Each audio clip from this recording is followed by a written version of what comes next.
السلام عليكم.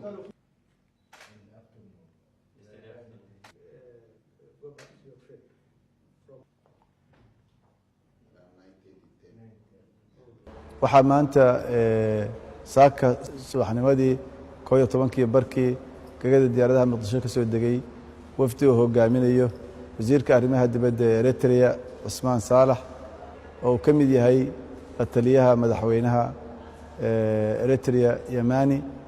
wafdiga waxaa isla markiiba loo galbiyey madaxtooyada halkaas oo ay kula kulmeen madaxweynaha iyadoo ay goob joogayaal yihiin ra'iisul wasaare ku-xigeenka wasiirka arrimaha dibadda iyo safiirka Soomaaliya Belgium iyo Yurub noo jooga.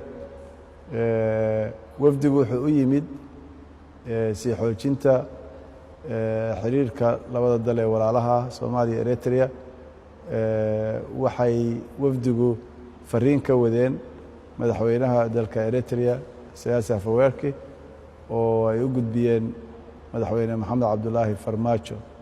wafdigu wuxuu kaloo madaxweynaha uga warramay booqashadii ay ku tageen dhowaan magaalada Hargeysa ee Somaliland iyo waxyaabihii ay kala soo hadleen maamulka Somaliland.